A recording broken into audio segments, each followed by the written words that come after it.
Fala turma, sou Marcos Filho, sou professor de Física.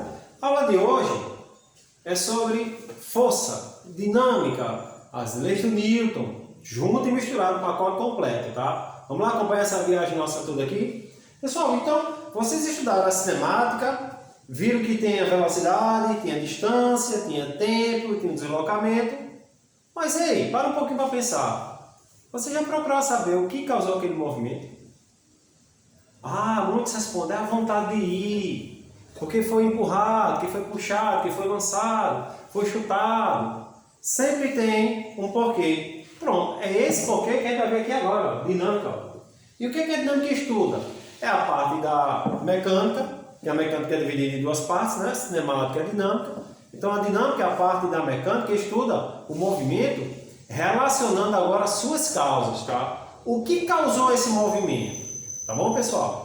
Então agora eu quero saber a principal causa. Qual foi o agente que causou esse movimento inicial? Tá bom? Vamos lá acompanhar comigo? Então, para a gente saber essa causa, a gente vai fazer alguns conceitos até saber o que causa esse movimento. E o primeiro conceito é força. Pessoal, o que é força? Preste atenção. Força é um agente, tá, capaz de alterar o estado de repouso ou de movimento de um corpo. Tá? Então, se eu aplicar uma força esse quadro não anda. Esse lapisinho está aqui paradinho. Ó. Se eu aplicar uma força, ele consegue andar. Tá certo? Mas eu posso aplicar uma força também para deixar ele em repouso. Tá bom? Ou eu posso aplicar uma força para que ele entre em movimento. Tá claro, galera? Então vamos lá. Eu coloquei aqui um desenho para vocês, tá? Para representar a força. Então eu posso ter uma força na horizontal, a força que eu puxo o caixote. Eu posso ter uma força na vertical, uma força que eu puxo o caixote para baixo. Eu posso ter uma força que eu levo o caixote para cima. E eu posso ter uma força contrária ao movimento, uma força que leve para a esquerda, também horizontal, sentidos opostos, tá? Então, nesse caso, cada setinha dessa é um tipo de força que você vai estudar mais tarde. Por exemplo, a força para baixo é a peso, essa força F vertical para cima é a chamada normal, é a de tração, a de atrito. Tranquilo, né, galera? Beleza? Em homenagem ao grande físico inglês chamado Isaac Newton, físico, matemático, né? Filósofo, eu gostava muito de filosofia. Então, a unidade medida de força agora é chamada de Newton. Uma outra unidade, um pouco mais antiga, é quilograma-força. Por quê? Porque se achavam que tínhamos que levantar aquele quilograma, por exemplo, 30 quilogramas por força, né? 30 quilogramas força. Tá? Então, era um objeto que tinha uma massa de 30 kg necessária, tá? Para poder uma pessoa com a força erguer, tá certo? Então, atualmente, é medida em Newton. SI quer dizer Sistema Internacional de Unidades de Medida, tá certo? Vamos lá, pessoal? Então, dinamômetro. O que é o dinamômetro? O dinamômetro é um instrumento utilizado para medir força. Então, ele vai medir força, somente isso, tá? Ele, na verdade, é um dispositivo compostos por algumas molas, tá? Umas molas elásticas, tá certo? Interligadas entre si, que elas esticam quando eu aplico alguma força. Então, toda vez que você aplicar alguma força nesse cara aqui, ele vai me dar uma leitura. E essa leitura é chamada dinamômetro, é a força que você tem, tá certo? Geralmente elas só tem em laboratório, né? Tá certo? Ou de ciências, ou laboratório por exemplo, da galera de medicina de saúde, tá? Bom, um outro conceito que eu quero tratar com vocês é chamado força resultante. Ei, o que é força resultante? Força resultante é a soma de todas as forças aplicadas em um bloco, tá? Aí você tem a chamada força resultante, tá bom? Eu vou colocar aqui alguns conceitos, alguns casos que se aplica essa força resultante, tá? Então, a gente sabe que força resultante é o somatório, é a soma de todas as forças, tá? Que atuam em um bloco, tá bom? Vocês vão muito ouvir falar de força resultante daqui para frente. Pessoal, determina a resultante, por favor, né? Tá certo? Então, força resultante, chamada FR, é igual a força 1, mais força 2, mais 3 pontinhos, mais força infinita, tá bom? Pessoal, temos alguns casos, tá? Primeiro caso, esse cara aqui, ó, é igual ao vetor resultante. se você tem uma força, elas têm o mesmo sentido. Se elas tiverem o mesmo sentido, força 2 igual a 6 newton. Então, qual é a resultante que atua aqui? Nesse bloquinho A resultante vai ser força 1 mais força 2. Então, toda vez que elas tiverem o mesmo sentido e mesma direção, você soma. Uma soma normal, né? Uma soma algébrica. 8 mais 6, 14 newton. Agora, se essa força, digamos assim, existe uma força chamada contrária ao movimento, ó, aqui eu vou chamar força 1 igual a 30 newtons, e aqui força 2 igual a 12 newtons. Bloquinho B. Se existe alguma força de menor valor numérico, porém em sentidos opostos, direções opostas no caso, então no caso essa força na física chama-se força de resistência. Ou seja, aquela força que você vai empurrar um caixote e o caixote vai para trás, tá? Chamada força de atrito, de resistência. Então nesse caso, não tem o que fazer. É pegar a força maior e subtrair da menor. Porque força é uma grandeza que nunca pode ser negativa, né? Ó, 30 menos 12, tudo isso aqui, 30 menos 12, dá igual a 18. 18 newton. É a resultante. Tá certo, pessoal? Pronto, esses dois casos você vai ver demais além da conta, tá?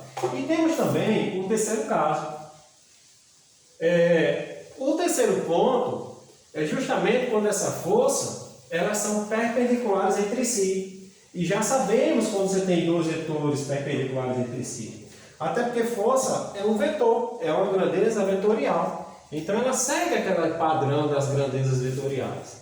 Como por exemplo, se eu tenho um vetor aqui A, C, uma força horizontal F1 de 5 newtons e F2 de 3 newtons, então aqui é natural que você aplique um teorema chamado Pitágoras, né? Ó, resultante ao quadrado, força 1 ao quadrado, mais força 2 ao quadrado. Quem é a força 1? 5 ao quadrado. Quem é a força 2? 3 ao quadrado. 25 mais 9. 25 mais 9 dá quanto? 34, né? Então aqui você para. Raiz de 34 newton. Tá bom, galera? E existe o terceiro caso, quando as suas forças, elas são oblíquas, né? Você tem uma horizontal aqui, ó, e uma inclinada aqui. Então, nesse caso, você vai usar um teoremazinho. É a lei dos seno, dos cossenos. Ou seja, regra do paralelogramo, que diz o seguinte: força resultante ao quadrado é igual a força 1 ao quadrado mais força 2 ao quadrado, menos 2 vezes força 1 vezes força 2 vezes o cosseno do ângulo. Essa daqui, pessoal, ela é pouco utilizada. Ela não é muito utilizada não, tá? Então, vocês têm esse cuidadozinho, ela é pouco utilizada. Tranquilo? Ok? Bom, vamos lá. Então, pessoal, temos aí a classificação das forças, tá? Temos dois tipos de força. Força de campo e força de contato. Então, vamos lá destrinchar cada uma. Força de contato é quando, na verdade, as forças necessitam de um contato físico, tá? De um toque, tá certo? Para que ocorra essa força, tá? O grande exemplo eu tenho força normal, força de atrito, tá? Então, tá claro aí? Então, necessita realmente de um contato para poder que a força exista, tá? Força de campo. Força de campo é um tipo de força que age sem o contato físico. Na verdade, a força de campo ela necessita somente de algum tipo de campo, por exemplo, campo gravitacional, campo elétrico ou campo magnético, tá? Então, ela não necessita de um toque, tá bom? Exemplo, força-peso, força elétrica, força magnética, força eletromagnética, ok? Beleza. Então, vamos lá. Agora começa, pessoal, o principal ponto que a gente precisa compreender legal. São as leis do Newton, tá? As leis do Newton, ela se baseou, ela é chamada princípio da mecânica, tá? Então, ela norteia tudo que a gente vai ver pela frente, tá certo? É nela que estão baseados as principais relações entre força e movimento. Por exemplo, a gente vai ver quantidade de movimento, tem uma relação com a lei do Newton. A gente vai ver potência, tem uma relação com a lei do Newton. energia, trabalho, colisão, tá certo? Então, vamos ficar bem antenado agora, tá? Então, a primeira lei do Newton diz o seguinte, tá? Todo corpo permanece em seu estado de repouso ou de movimento uniforme. Esse movimento uniforme é em linha reta.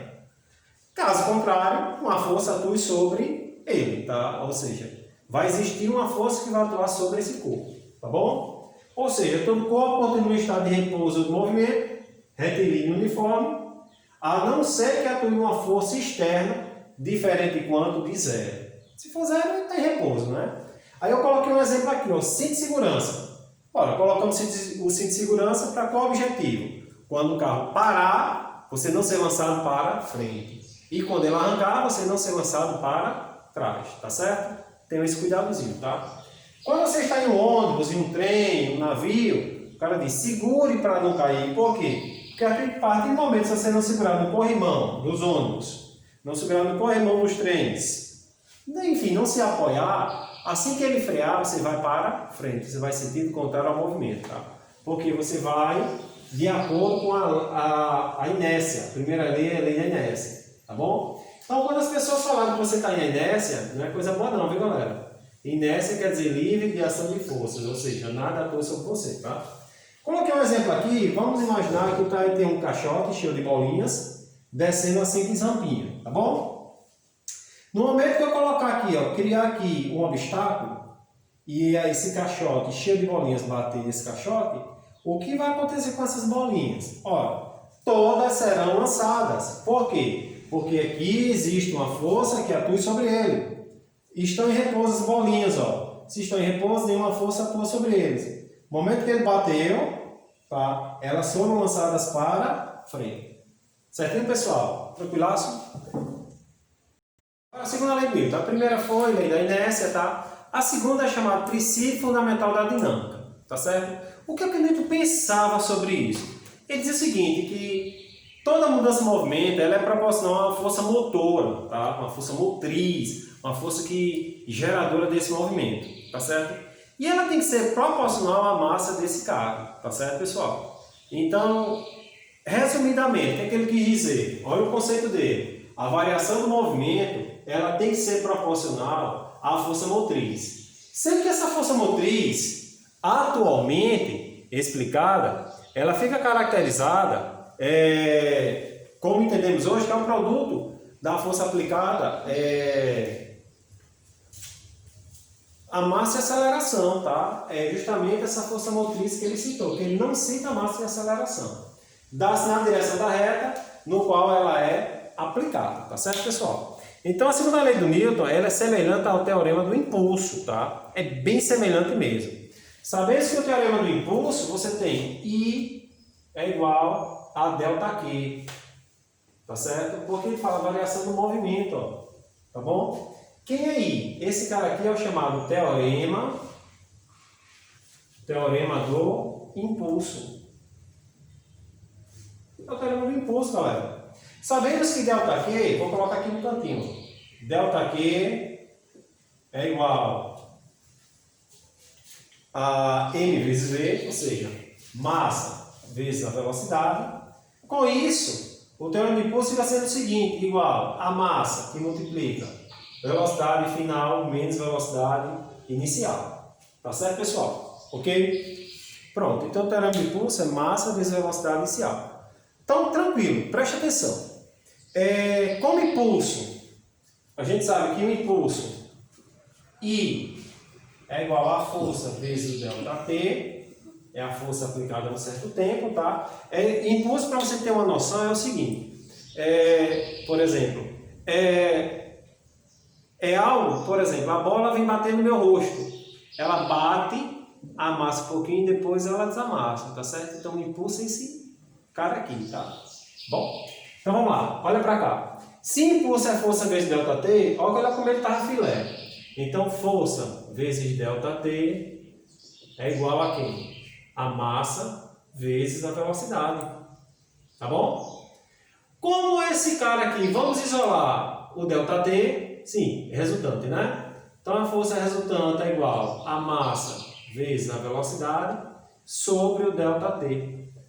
E sabemos quando eu tenho força, velocidade sobre o tempo, isso aqui me dá uma grandeza chamada aceleração. Então Newton ficou conhecido por estar muito mais além do que o seu tempo.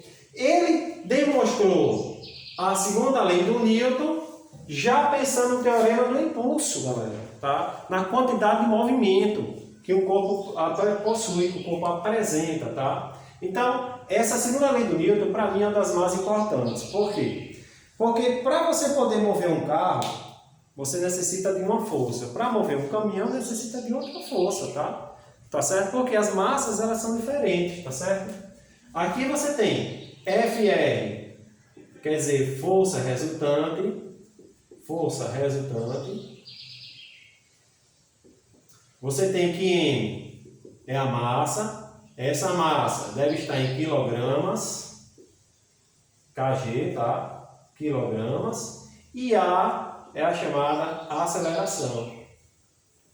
Essa é a chamada aceleração, em metros por segundo ao quadrado. E força é dada em newtons. Tranquilaço? Pronto, turma. Então, resumidamente, primeira lei. Lei da inércia. Todo corpo mantém seu estado de repouso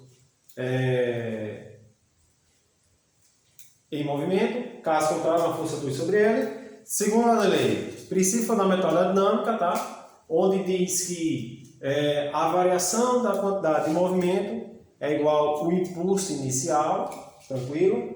Que é a equação da fama, da força resultante, tá? E a terceira lei é a ação e reação, que é agora. Para cada ação, existe uma reação de mesma intensidade, mesma direção, mas sentidos opostos, tá certo? Então, exemplo, a ação, o pé empurra o chão, e a reação, o chão empurra o pé, tá? Aí você tem aqui, ó, um bloquinho A e aqui tem um bloquinho B. Quando eu separar o bloquinho A e o bloquinho B, você vai ver que A e o bloquinho B, eles estavam ligados devido ao quê? A força em que A empurra B, e aqui vai ter uma força em que B empurra o bloquinho A, tá certo? Então isso é um par de ação e reação. Outro par de ação e reação é vocês sentadinhos na cadeira, ó. Deve ser lindo, né, galera? Vocês sentadinhos aqui, você observa que eu tenho duas forças aqui. A força peso para baixo, com que você senta na cadeira, tá? E eu tenho outra força, a força normal para cima. Ou seja, peso para baixo, normal para cima. Tranquilaço, galera? Então a gente vai fazer agora somente aplicações, tá? Pronto, a brincadeira começa agora, tá? Vamos brincar. Então, primeiro exemplo. Sobre um corpo de massa 6 kg em movimento, com aceleração de 2 metros por segundo ao quadrado. Pessoal, determina a força que atua sobre o corpo. Simplesinho. Então, o que é que você faz? Separa os dados, assim como eu ensinei a vocês anteriormente. A massa M, 6 kg. A aceleração, 2 metros por segundo ao quadrado. E a força F, você não tem. Tá bom? Então, nesse caso, vamos fazer o seguinte. Força resultante é a massa vezes a aceleração. Quem é a massa? 6, aceleração 2, e 2 vezes 6, 12 newton. Tranquilo? Número 2, vamos fazer o número 2. Um objeto de 12 kg de massa atua uma força de 36 newtons, qual a aceleração que o corpo adquire. Então, pessoal, de novo, ó, separa sempre os dados, é sempre interessante os dados. Eu tenho uma massa M, 12 kg, eu tenho uma força F de 36 newton e quero achar quem? A aceleração. Em alguns casos, vamos utilizar as leis da cinemática, tá? As equações da cinemática, tá certo? Em alguns casos, tá? Então, a resultante vai ser a massa vezes a aceleração, 36, 12 vezes A, e A é igual a 36 sobre 12. 36 por 12 vai dar quanto? 3 metros por segundo ao quadrado. Tranquilo, pessoal? Certinho? Vamos lá, terceira questão. Em um dos filmes do Homem-Aranha, ele consegue parar a composição do metrô em aproximadamente 60 segundos. Considere as massas de vagões sendo de 30.000 kg e sua velocidade inicial de 72 km por hora. Qual a força que o herói deveria exercer nos braços? Pessoal, de novo, outro probleminha para a gente separar os dados. Vamos ver o que é que falta aqui para a gente? Então você tem a massinha, a massa M, 30.000 kg. Você tem o tempo, 60 segundos. Você tem a massa já foi, né? Você tem a velocidade inicial. Velocidade inicial. 72 km por hora. Você tem a velocidade final de 0, que vai parar, né? Tá certo? E o que lhe falta aqui, é a aceleração, você não tem, e não tem a força resultante, que é justamente o que o problema pede. Tá certo, galera?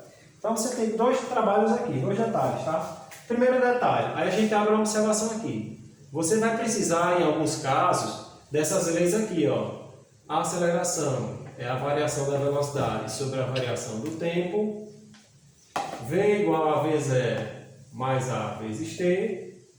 S é igual a S0 mais V0T mais AT ao quadrado sobre 2. E também a de Torricelli, mais 2 vezes A vezes D. Então, pessoal, você vai precisar dessa grande observação aqui. Porque a partir de agora a gente vai juntar, né, a cinemática com dinâmica, tá? Então, para resolver nossa questão, eu vou separar o seguinte. Primeiro, a velocidade inicial está em km por hora. Eu vou pegar 72 e dividir por 3,6. Isso aqui vai dar 20 metros por segundo. Beleza? Pronto, eu tenho 20 metros por segundo, a velocidade inicial é de 20. E aí eu vou ter que achar a aceleração. Para encontrar a aceleração, eu uso primeira, segunda, terceira ou quarta. Então eu vou usar essa aqui, V é igual a V0 mais A vezes T. V final é 0. V0 vale 20, menos, porque ele vai parar, vai desacelerar, né? A vezes 60. Então, pessoal, resumidamente, 60A igual a 20. Cortou o zero de cima com o de baixo, A igual a 2 sobre 6. E 2 sobre 6 vai dar 0,3, né? 33, né? Por aí, né? 2 dividido para 6. Dá 3, sobra 2. 0,3 metros por segundo ao quadrado. Beleza? Então você encontrou a aceleração encontrada uma vez. O que é que nos resta? Encontrar a força. Porque a massa você tem, Força resultante é a massa vezes a aceleração. Quem é a massa? 30.000 vezes A. Quem é A? 0,3. Corta um 0 com uma vírgula. 3 vezes 3, 9. E 1, 2, 3. Então ele tem que ter 9.000 newton de força. Tranquilo, galera? Pessoal, então é assim, né? Eu encerro por aqui, tá? Desejo a vocês ótimos estudos e até a próxima, se Deus quiser. Fui!